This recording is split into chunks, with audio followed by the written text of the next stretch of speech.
शांति के पक्षधर भारतवासियों की रक्षा के लिए तेजी से बदल रही परिस्थितियों के बीच सेना की जिम्मेदारियां भी बढ़ गई हैं। सेना को घात लगाकर हमला करने वाले शत्रुओं से खास तौर पर अलर्ट रहना होता है। बात कॉन्वॉय एस्कॉर्ट की हो, बॉर्डर की चौकसी की हो या फिर अदृश्य पनडुब्बी से चौकन्ना रहने की, इन सभी मामलों में भारतीय वायुसेना ने अपनी स्मार्टनेस बखूबी साबित की है। भारतीय सेना ने जल, थल और वायु तीनों ही मामलों में अपनी काबिलियत का लोहा मनवाया है।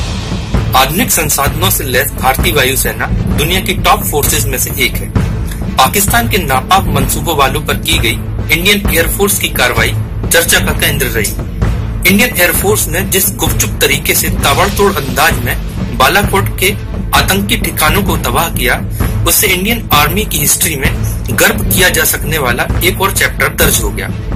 हालांकि चंद मिनटों का यह स्पेशल मिशन इंडियन सोल्जर्स की सालों की तपस्या का नतीजा है।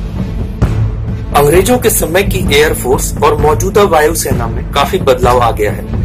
आजादी के पहले वायुसेना के पास गिनती के चंद बाप्ती विमान ही थे, लेकिन भारत की सरहद की सुरक्षा करने वाली एयरफोर्स में आज एक से बढ़कर एक तेज तर्रा, टोही और लंबी दूरी तक मारक क्षमता में सक्षम छोटे बड़े हवाई विमान मौजूद हैं।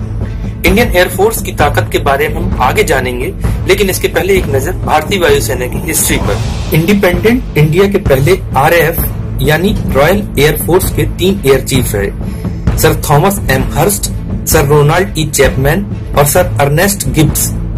इन्होंने बतौर एयर मार्शल वायुसेना को गाइड किया। सर थॉमस एम हर्स्ट ने आजादी के आंदोलन के बाद भारत पाकिस्तान विभाजन के संघर्ष के बीच भारतीय वायुसेना को फिर आकार देने में इंडियन एयरफोर्स की काफी मदद की। इन्होंने ही इस बात पर जोर दिया था कि स्वतंत्र राष्ट्र भारत की वायुसेना भी किसी अन्य इकाई की सहायक होने के बजाय स्वतंत्र यूनिट के तौर पर देश की सेवा करे। भारतीय वायुसेना के पहले एयर मार्शल सुब्रतो मुखर्जी के बिना वायुसेना का इतिहास अधूरा है। आजादी के पहले की भारतीय वायुसेना में अंग्रेजों के मातहत रहे मुखर्जी ने स्वतंत्र भारत में इंडियन एयरफोर्स की नींव रखी। मुखर्जी ने आजादी से पहले से लेकर बाद तक भारतीय वायुसेना को आकार देने में इम्पोर्टेंट रोल निभाया। युद्ध काल में मुखर्जी ने अपने सैन्य कौशल से देशवासियों के मस्तक को शान से ऊंचा कर दिया। आपको जानकर शायद अचरज होगा कि भारतीय वायुसेना का पहला वायुयान कराची में शामिल किया गया था।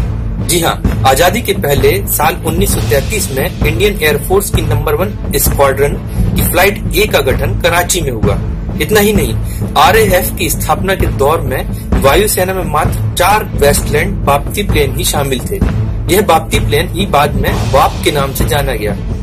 RAF के बेड़े में बाप्ती को भी कराची में ही शामिल किया गया था। इंडियन एयरफोर्स का पहला विमान बाप्ती 180 किलोमीटर की दूरी तक ही टारगेट को भेजने में सक्षम था, जबकि अब भारतीय सेना के जाबाज वायुसैनिकों के लिए मिराज, मिग और सुखोई जैसे आधुनिक विमानों की लंबी सीरीज मौजूद है। इंडियन आर्मी की एयर अटैक और रेस्क्यू की ताकत में भी जोरदार इजाफा हुआ है। अब इंडियन पायलट्स हवा में रहकर लंबी दूरी तक धरती, हवा और पानी में अचूक निशाना भेज सकते हैं। इंडियन एयरफोर्स के flight refuelling aircraft, missile locators और अपग्रेड किए गए मिग, जगुआर और सुखोई प्लेन सेना की ताकत है। इसके अलावा लाइट कॉम्बैट एयरक्राफ्ट और medium multi role combat aircraft को भी सेना ने जरूरत के हिसाब से ढाला है। इंडियन एयरफोर्स के बेड़े में अमेरिका, फ्रांस और रूस के अलावा भारत में बने हेलीकॉप्टर्स की लंबी चेन मौजूद है। हैवी और मीडियम रेंज के ये उड़न खटोले भारत के दुर्गम पर्वतीय इलाकों में पहुंचने में मददगार साबित हुए हैं। इंडियन एयरफोर्स ने पाकिस्तान में पनप रहे आतंक के अड्डों को नेस्त नबूद करने के अलावा श्रीलंका, बांग्लादेश और कांगो में शांति बहाली के लिए पड़ोसी होने के अपने धर्म को बखूबी निभाया है। इंडियन एयरफोर्स ने यूनाइटेड नेशंस के साथ कई पीस और रेस्क्यू से जुड़े ज्वाइंट ऑपरेशंस में भी कदम ताल की है। मिराज विमान इंडियन एयरफोर्स की खास ताकत है। पीओके के बालाकोट में आतंकी कैंप पर कार्रवाई के बाद से मिराज सुर्खियों में आया। यह लड़ाकू विमान मिसाइल से हमला करने की आधुनिक फैसिलिटी से लैस है। इंडियन सोल्जर्स इसका मजा पाकिस्तान में पल रहे आतंकियों को चखा चुके हैं। इंडिपेंडेंट इंडियन एयरफोर्स पाकिस्तान से 4 जबकि ड्रैगन यानी चाइना से एक बार युद्ध में टक्कर ले चुकी है। भारत के रक्षक ब्रेव सोल्जर्स पर हमें गर्व है, क्योंकि इनके कारण ही भारत की सरहद सुरक्षित है और हम भारतवासी गर्व से जीते हैं और कहते हैं जय हिंद, जय भारत।